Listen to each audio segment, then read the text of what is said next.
సంగారెడ్డి పట్టణం పోతిరెడ్డిపల్లి పొన్న కాలనీలోని గ్రామ దేవతలు శ్రీ పోచమ్మ తల్లి, శ్రీ మైసమ్మ తల్లి ఆలయ ప్రాంగణంలో గణేష్ నవరాత్రోత్సవాల సందర్భంగా ఏర్పాటు చేసిన వినాయకుడికి శుక్రవారం రాత్రి భక్తులు అత్యంత భక్తి శ్రద్ధలతో పూజలు నిర్వహించారు.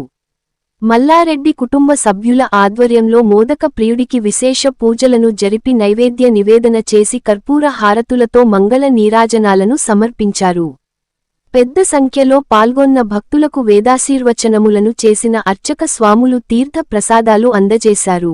ఎంతో వైభవంగా జరిగిన తొలి పూజ్యుడి పూజలలో స్థానిక పొన్న కాలనీ వాసులతో పాటు పరిసర కాలనీల ప్రజలు పాల్గొన్నారు.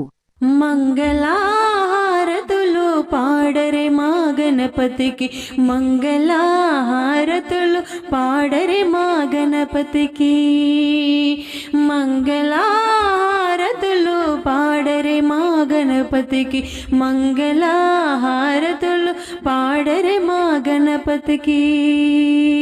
గౌరమ్మ గారాల తనయునికి, గౌరమ్మ గారాల తనయునికి మంగళ హారతులు పాడరే, మంగళ హారతులు పాడరే మా గణపతికి, మంగళ హారతులు పాడరే మా గణపతికి.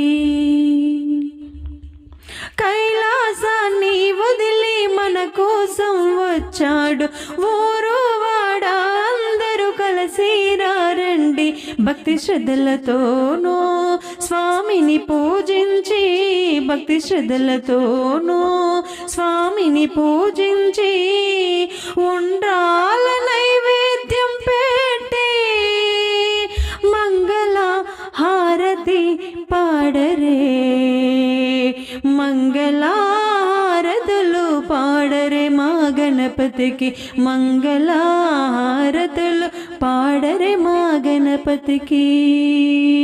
గౌరమ్మ గారాల తనయునికి, గౌరమ్మ గారాల తనయునికి మంగళ హారతి పాడరే.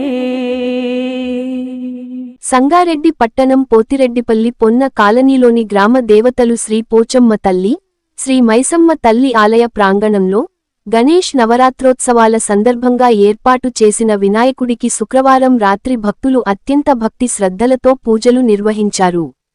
మల్లారెడ్డి కుటుంబ సభ్యుల ఆధ్వర్యంలో మోదక ప్రియుడికి విశేష పూజలను జరిపి నైవేద్య నివేదన చేసి కర్పూర హారతులతో మంగళ నీరాజనాలను సమర్పించారు.